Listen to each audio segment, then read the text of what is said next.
제목이 설교니까 제목만 봐도 설교는 끝인데, 신약서 구약을 쭉 우리 이제 많이 들으셔서 알지만 이제 신약은 크게 세 개로 나눠요. 세 부분으로. 예수님의 중심 사역이 있고요. 그 다음에 사도행전의 사역이 있는데, 사도행전은 또 둘로 나눕니다. 1장에서 12장은 베드로 사역이고, 또 사도행전 13장에서 끝장까지는 바울 중심의 사역이에요. 사도행전이 둘로 나눕니다. 그 다음에 신약시대에는 세 번째 사역이 뭐냐면 사도 요한 중심의 사역이에요. 그래서 신약은 예수님 중심 사역, 또 사도행전, 바울과 베드로 중심 사역, 그 다음에 사도 요한의 중심 사역, 그렇게 세 부분으로 나눠집니다. 오늘은 이제 사도행전이기 때문에 1장에서 12장까지는 누구 사역이라 그랬어요? 베드로 중심 사역이에요. 오늘은 사도행전 13장이니까 이제 베드로는 이제 끝이 나고 누가 등장합니까? 이제 바울이 되게 사울이죠. 이제 바울 중심의 사역이 시작이 되는 거예요. 1차 선교 여행을 떠나게 되는 과정을 보게 될 것입니다.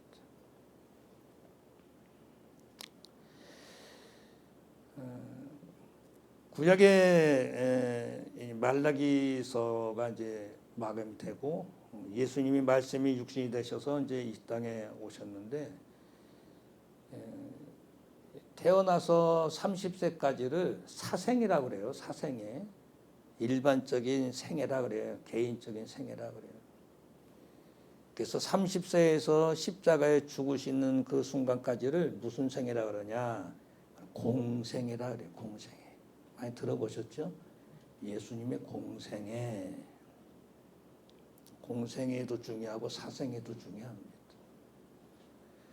굉장히 중요하죠. 그리고 바로 이제 예루살렘 교회가 세워지고 사도들의 중심의 사역이 시작이 돼서 12장까지가 베드로 사역으로 끝이 납니다. 그리고 이제 그림을 하나 보시겠는데, 이 그림을 보시기 전에 저하고 성경을 먼저 한번 보실 거예요. 먼저 기억을 해 주십시오. 실루기아라고 하는 이 본문을 안디옥에서 실루기아에서 배를 타고 어디로 갑니까? 구브로로 가요. 구브로. 배를 타고 구브로 갑니다. 그리고 거기에서 배를 타고 어디까지 갑니까? 바보라는 곳에까지 갑니다. 바보. 구브로 섬 안에 있는 지역이에요. 지역. 이 바보에서 거짓 선지자 바 예수가 있었어요. 근데 여기서 이 거짓 선지자 바 예수가 그 총독을 아주 유혹을 했죠. 그래서 이 총독을 유혹을 하는 것을 이 바나바와 바울이 여기에서 복음을 전합니다. 복음을 전해서 이따가 보겠습니다만 이게 총독을 이제 12절 총독에게 복음을 전해서 이가 완전히 이제 그 복음으로 변화가 돼서 구원의 길에 서게 되는, 그게 바로 이 바보 지역에서 있었던 사역입니다. 그래서 바보에서 다시 배를 타고 버가로 갑니다. 버가. 밤빌리아가 있는 버가로 가서 배를 타고 버가를 갑니다. 그래서 어디까지 가냐면 비시디아 안디옥까지 갑니다. 비시디아 안디옥에까지 가요. 왜 제가 이걸 이야기하냐면 이 비시디아 안디옥에서 오늘 본문이 이제 진행되는 사건이기 때문에, 집사님 그 지도 하나 올려줘 보십시오.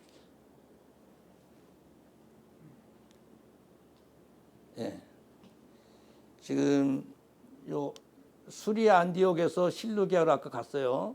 여기서 뭘 타고 갔다고 했죠? 배를 타고 요게 이제 구브로 섬입니다. 구브로 섬인데 살라미에서 바보까지 갔어요. 이 바보에서 누가 있었다고 그랬어요? 이 거짓 선지자 바예수가 있었죠. 그래서 총독 서교 총독을 유혹을 합니다. 이때 복음을 전해서 그 구출해내는 사건이 있었어요. 그래서 이 바보에서 다시 배를 타고 어디까지 갔다 그랬어요? 버가까지 갔다 그랬죠. 구브로 섬에서 바보라는 항구에서 다시 배를 타고 버가로 올라갑니다. 이게 1차 전도 여행의 그 과정이에요. 여기서 배를 타고 이렇게 가요. 그리고 어디까지 갑니까?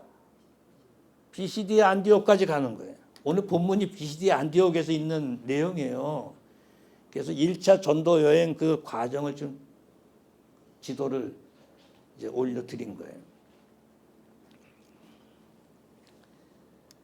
이게 성경 그 사도행전 13장 1절서부터 쭉 나와 있는 그런 내용입니다. 근데 거기서 비시디아 안디옥에서 딱 갔는데 안식일이야. 그 안식일이면 어디 가겠습니까? 회당에 가지. 그래서 회당에 딱 들어갔더니 사람들이 어이 선생 할 말 있으면 한번 해보시오 하고 마이크를 주는 거예요. 그러니까 아직 이름이 바뀌기 전이니까 이제 사울이 딱 들고 이스라엘의 역사를 이야기합니다.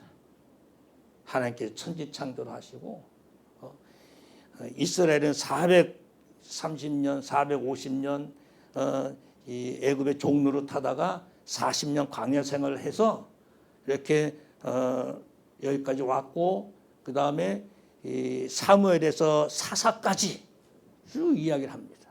그리고 왕을 주십시오 해가지고 왕을 줬는데 첫 번째 왕이 사울이요. 두 번째 왕이 다윗입니다. 근데 하나님께서 사울은 패하시고 이세 그 아들 다윗은 세우시고 그 말을 합니다. 짧은 시간에 그냥 쫙 이야기를 한 거예요. 그래서 사람들이 놀란 거죠. 어떻게 이런 이야기를 할 수 있는가? 이런 말을 할 수 있는 사람은 별로 없는데 어떻게 이런 역사를 쭉 알고 있을까? 그러면서 이 바울이 하는 말이 뭐냐면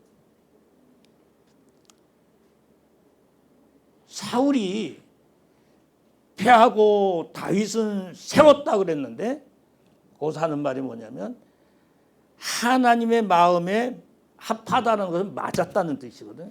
하나님의 마음에 맞았기 때문에 다윗은 세우시고 하나님 마음에 맞지 않았기 때문에 사울은 뭐 하시고 패하셨다. 그 이야기를 하는 거예요. 본문 이야기입니다. 설교는 다 끝난 거예요.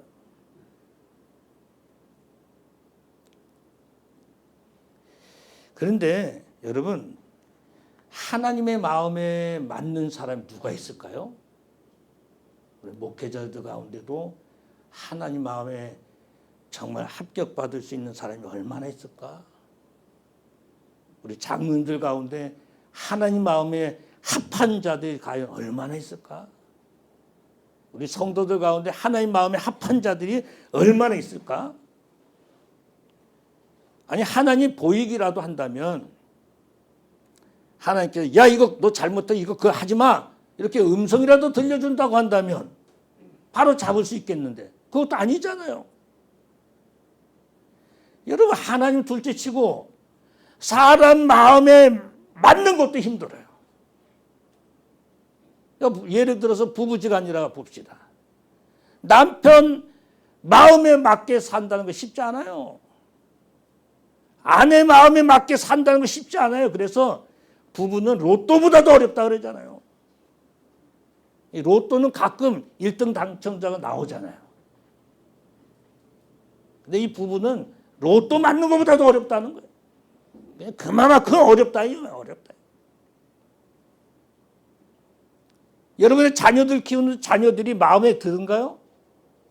안 들어요. 마음에 드는 거 하나도 없습니다. 그러나 내 자식이니까 그냥 이해하고 품어주는 것 뿐이지.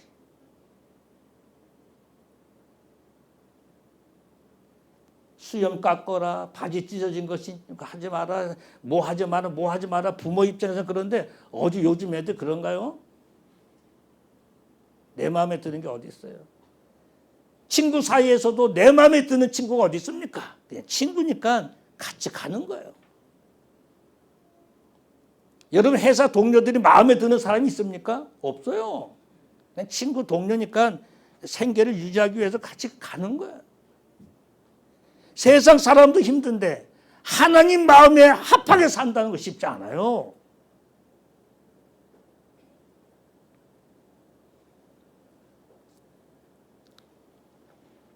여러분들은 하나님 마음에 합하게, 하나님 마음에 맞게 살고 계신가요? 보통 우리는 사람에게 이렇게 보기 좋게 살려고 하지, 사람 눈치 보지 하나님 눈치 안 보잖아요. 오늘은 정말 내 마음을 하나님 앞에 정말 합한 자가 되도록 고정시키시는 그런 주일이 될 수 있기를 주님의 이름으로 축원합니다. 오늘 말씀은 간단하죠. 오늘도 요게 설교입니다. 요게 설교. 하나님은 하나님 마음에 맞는 기준이 있어요. 사람은 외모를 보잖아요. 스펙이 어떠냐, 어디에서 태어났느냐, 어디까지 공부했느냐, 네가 가지고 있는 게 얼마냐, 이런 외형적인 그런 것을 보지만 하나님 그런 걸 보시는 분이 아니에요. 하나님 보시는 것 딱 하나. 하나님 보시는 것은 딱 하나인데 그 마음의 중심을 보는 거예요. 네가 나 중심이냐? 더 쉽게 하나님 중심으로 사느냐? 사람 중심적으로 사느냐? 이것으로 판단을 내린다는 거예요. 아멘이십니까, 여러분? 네. 그러니까 여러분 살아가시면서 예배든 신앙이든 물질이든 뭐든지 다 마찬가지예요. 이것이 내가 하나님 중심으로 내가 판단하고 살 것이냐?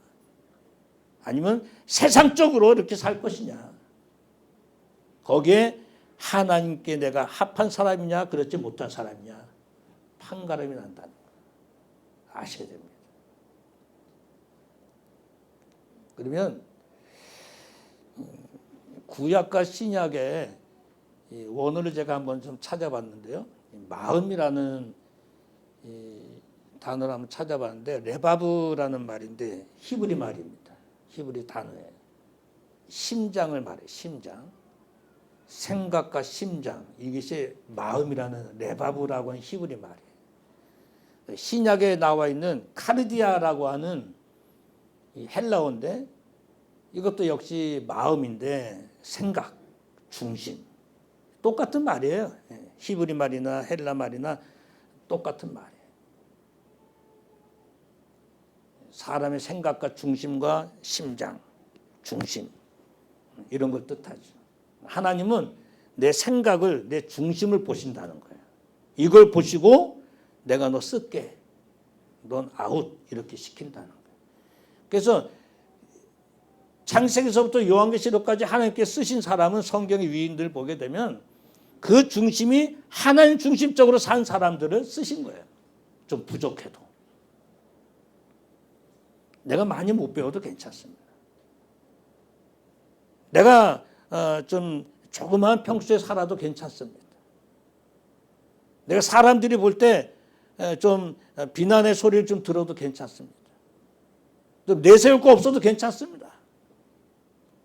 스펙이 없고 자랑할 것도 없어도 괜찮습니다. 하나님은 그런 가운데서도 뭘 보세요? 내 마음을 보시는 하나님이시니까. 하나님의 마음에 맞기만 하면 그 하나님께서 놀랍게 쓰시는 것을 이제 본문을 통해서 볼 수가 있을 거예요. 그러면 사울이라고 하는 왕을 한번 보세요. 사울이라고 하는 왕을 한번 보시게 되면 이 사람은 철두철미하게 누구 중심입니까? 사람 중심이에요. 누가 뭐라 그래도 이 사람은 사람 중심의 삶을 살아갔어요. 그래서 사람 중심이다 보니까 사람 중심인 사람은 자기 생각대로 움직입니다. 물론 이 사람도 처음에는 성령 충만했어요.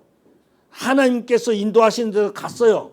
그러다가 사람 중심으로 바뀌다 보니까 완전히 사람이 이제 바뀐 거죠. 더 쉽게 말씀드리면 신앙생활 잘 하다가 어긋난 길로 나갔다 이 말이에요. 하나님께서 아말렉과의 싸움에서 이스라엘의 아말렉과의 싸움에서 이 아가광과의 싸움이죠. 그 싸움에서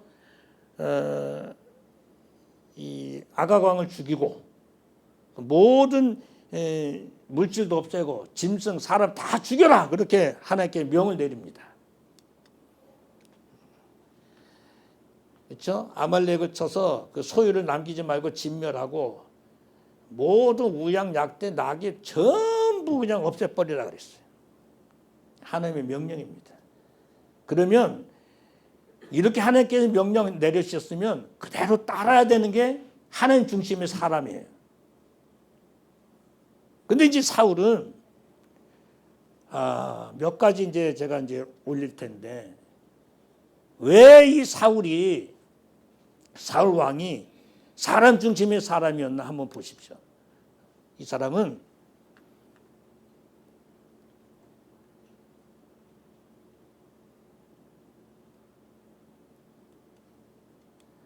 하나님을 무시했다는 것을 바꾸셔야 됩니다. 하나님의 말씀을 무시한 거예요. 하나님께 버림받았다는 건 아니에요. 하나님께 무시했다. 하나님 말씀을 무시했어요. 하나님께서는 다 없애라 그랬잖아요. 근데 살찐 거, 좋은 것은 남겼어요.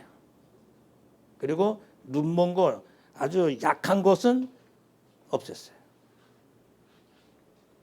하나님 말씀을 무시한 거죠. 우리가 어떻게 하나님을 무시할 수가 있나요? 성경 말씀은 다 하나님의 말씀이에요. 그러면 그건 아멘으로 무조건 받으시면 됩니다. 요거는 하나님의 말씀, 요거는 아니, 노 이렇게 하면 안 되는 거예요. 지금 사울 왕에게 하나님께 명을 내리셨죠. 내가 다 물리쳐 줄 테니 넌 이렇게 해. 그럼 예 알겠습니다 하면 되죠. 신앙은 예 알겠습니다. 예 아멘 이렇게 하면 되는 거예요. 근데 살찐 거는 다 남겨뒀어요. 가장 첫 번째 하나님의 마음에 어긋난 게 이겁니다. 하나님의 말씀을 무시한 거예요. 우리가 신앙생활 하면서 눈에 보이는 거, 당장 돈, 금덩이, 그 당시에 뭐 낙타, 양 이런 거, 의복 얼마나 소중해요 그 당시에. 그러니까 이게 너무 아까운 거예요. 아까운 거니까 다 없애버리지 않고 죽이지 않고 좋은 거는 그냥 다 남겨놨어요. 왜? 자기가 차지하려고. 하나님 말씀 무시하는 게 패하게 된 원인 중에 하나입니다. 그럼 그렇게 해서는 안 되죠. 또 하나는 변명하고 거짓말합니다. 선지자가 이거 어떻게 된 거냐 그랬더니 아이고 이거요 하나님 앞에 번제 드릴 때 쓰려고 남겨놓은 겁니다. 아니 우리가 신앙 진짜 좋은 신앙은 뭐냐면 우리가 실수할 수 있어요. 잘못할 수 있습니다. 넘어질 수 있죠. 그럴 때 바로 회개하면 되는 거예요. 뉘우치고 깨우치고 하나님 앞에 엎드리면 되는 거예요. 그럼 끝입니다. 근데 변명하죠. 예배하려고 그랬습니다. 예배하려고 하면 하나님께서 오 그랬구나 잘했다 이럴 줄 알고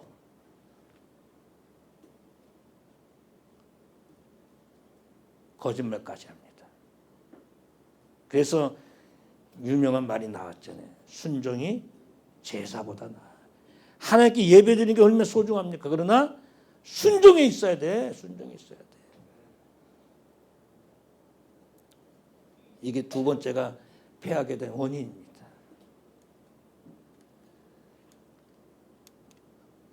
또 하나는 책망을 받습니다. 사무엘에게 책망을 받아요. 거만한 자는, 거역하는 자는 점치는 자와 같고, 거만한 자는, 거역하는 자는 점하는 것과 같다. 그리고 오만한 자는 우상에게 절하는 자와 같다. 그러니까 이 선지자 사무엘이 이 사울을 향해서 뭐라 그랬냐면 너는 거역하고 오만한 자야. 점하는 자고 우상에게 절하는 자야. 아주 그냥 직격으로 책망을 합니다.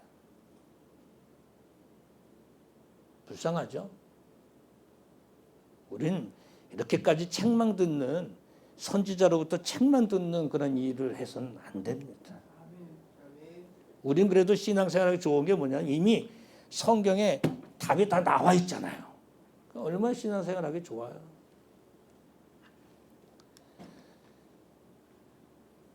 결국 하나님께 버림을 받습니다. 왕이 말씀을 어겼게 버렸기 때문에 하나님께서도 왕을 버리셨습니다.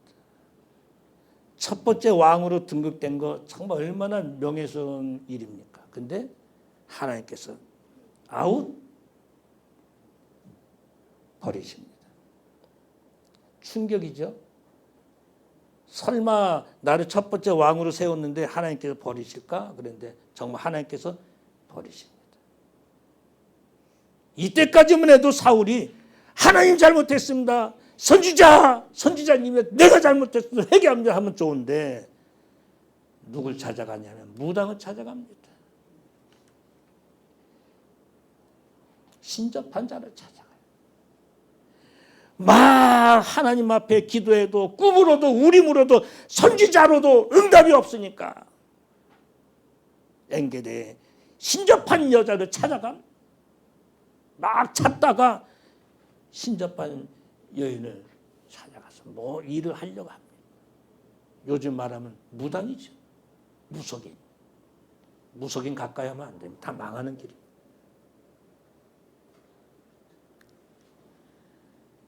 지난주에도 우리 고양시에 자동차 등록 사업소 그 옆에 큰 건물이 하나 있는데 신천지에서 벌써 몇 년 전에 접수를 했죠.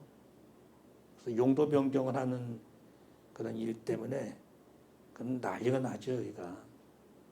목사님들이 성도들이 지금 시위하고 있습니다. 전국에서 막 힘을 합세해주고 그러고 있습니다. 망하는 길이에요. 사울 왕이 한 가지도 아니에요. 몇 가지입니까? 5가지나 돼요. 그러니까 하나님께서 너 마음은 이미 틀렸다. 내 마음에 이미 벗어났다. 그래서 하나님께서 뭐 하시고? 패하시고. 슬픈 이야기입니다.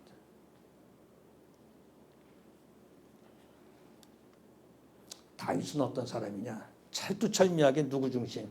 하나님 중심의 사람이에요. 하나님 중심의 사람이기 때문에 하나님을 떠나지 않았어요. 그런데 이 다윗도 그렇다고 뭐 완벽한 사람이냐? 그렇진 않아요. 우리아의 아내 밧세바를 범하는 실수를 갔지요.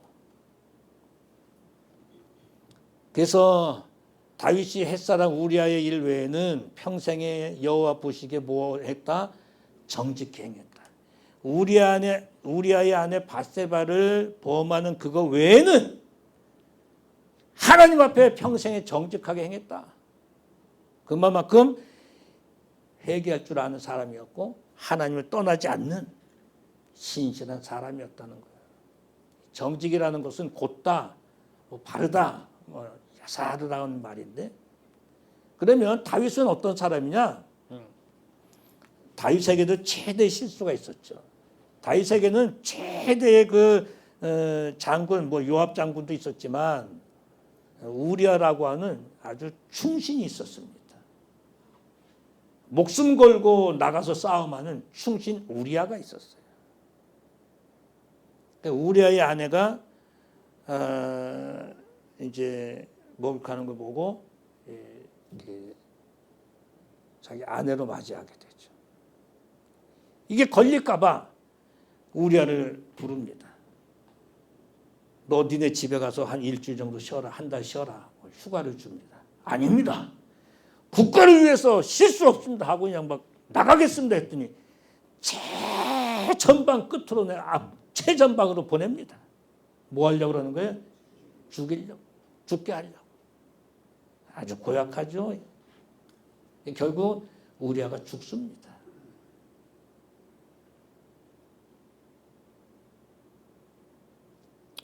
이들을 통해서 아이가 낳는데 하나님께 죽이시죠. 다음번에 태어난 아이가 솔로몬입니다.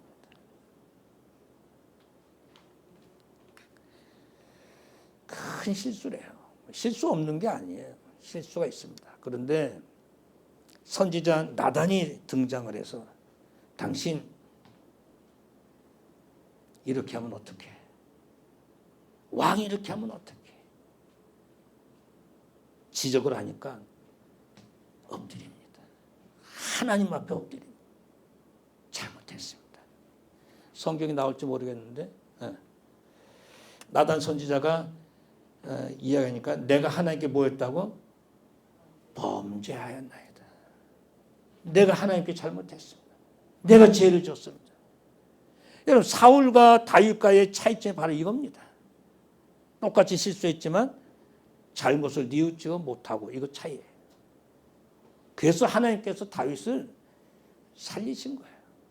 그래서 다윗은 이 우리아의 이 일 외에는 평생 하나님 앞에 정직하게 살아갔던 사람. 그래서 다윗은 세우셨다. 말이에요. 오늘 신앙생활도요. 다 실수할 수 있고 넘어질 수 있고 잘못할 수 있는데 핑계거리 대고 이렇게 하시면 안 됩니다. 내가 우월하다 해서 우쭐해서도 안 됩니다. 그렇죠.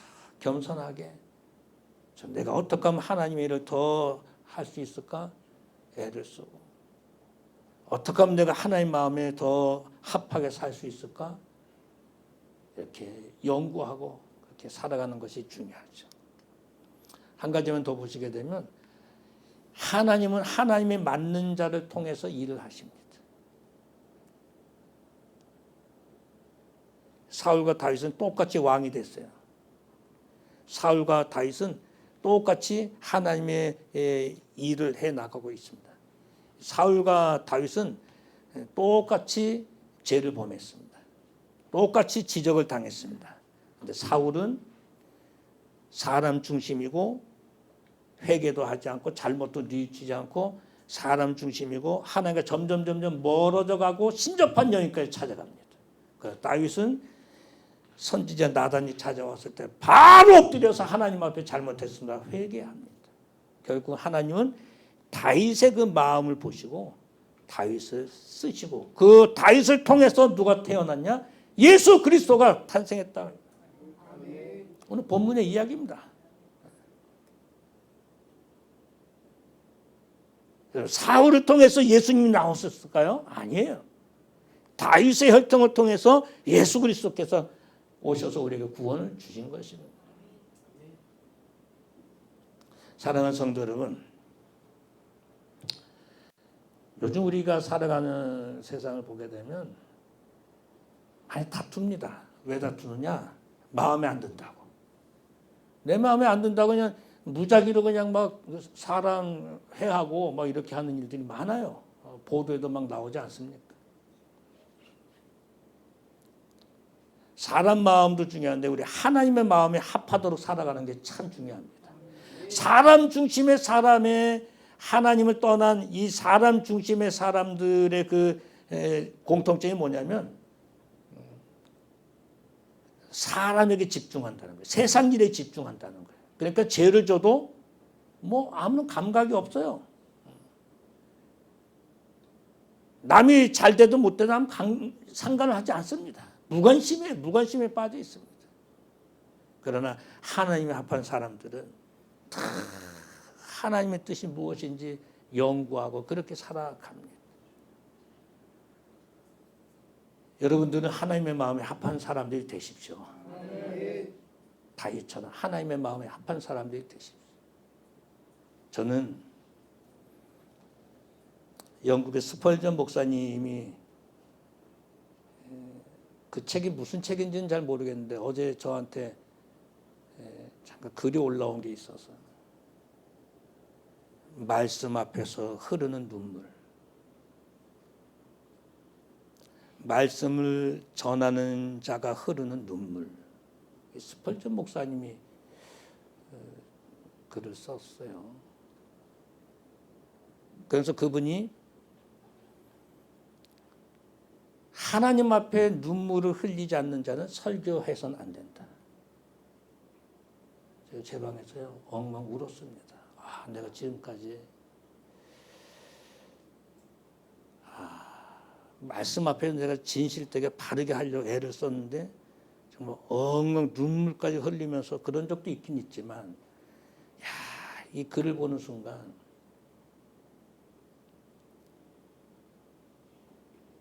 카톡에도 제가 엉엉이라고 써놨어요. 엉엉. 나중에 보고 싶으시면 보세요. 그리고 한동안 책상에서 앉은 책상에서 엎드려가지고 있었어요. 내가 말씀을 전하면서 하나님의 눈물 없이 전하면 되겠나.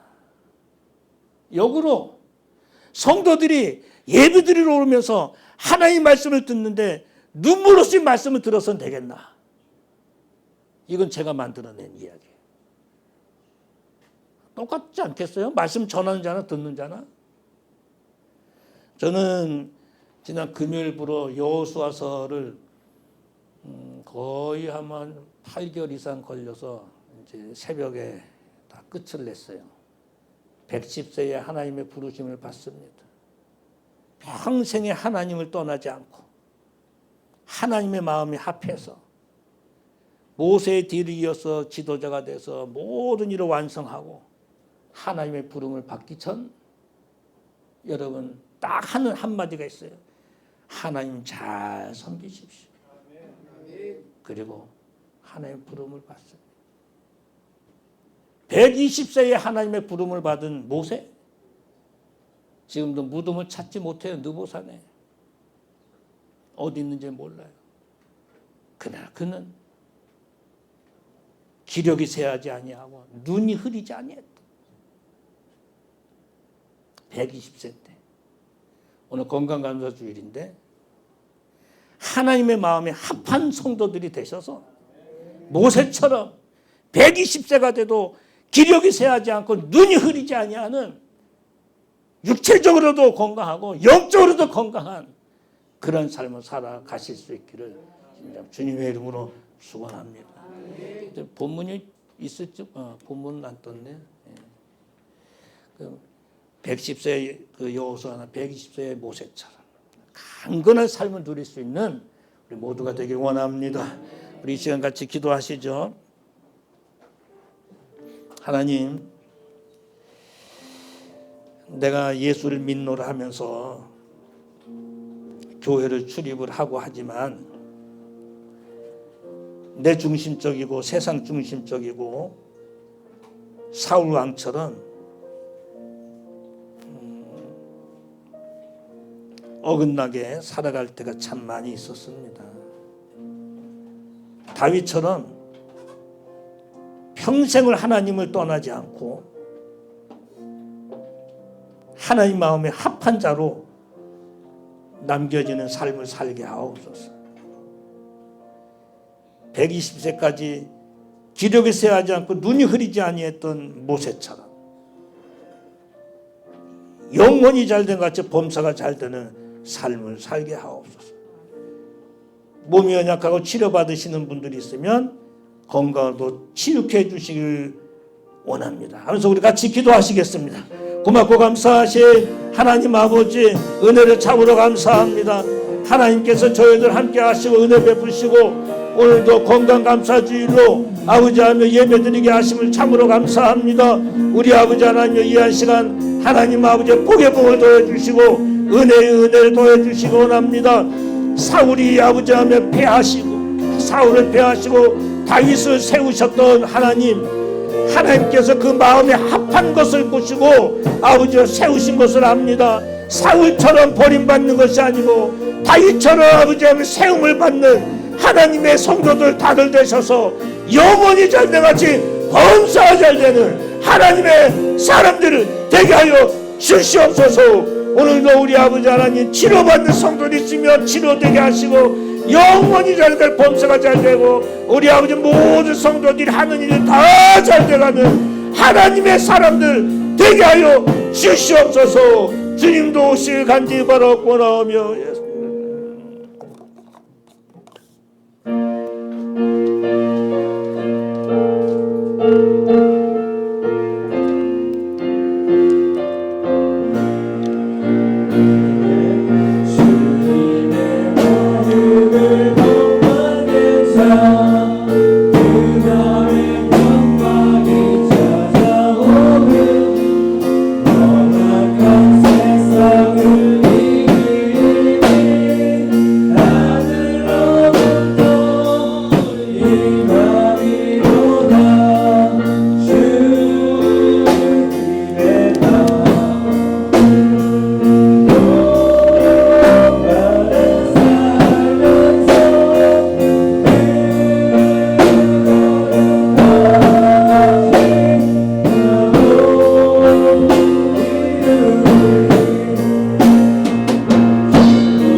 이제는 교회의 머리 되신 우리 주 예수 그리스도의 크신 은혜와 하나님 아버지의 크고 넓으신 사랑하심과 성령님의 감화 감동 위로기제 충만하신 은총이 하나님의 마음에 맞게 바르게 살기 원해서 기도하는 모든 성도들 머리 위에 저들의 가정과 일터와 사업과 자녀와 건강과 물질과 온 생업 위에 이 나라 이민족 위에 선교사님들 위에 수능을 앞두고 있는 아이들 위에 치료받는 성도들 위에 이제로부터 영원토록 함께 있을지어다. 아멘.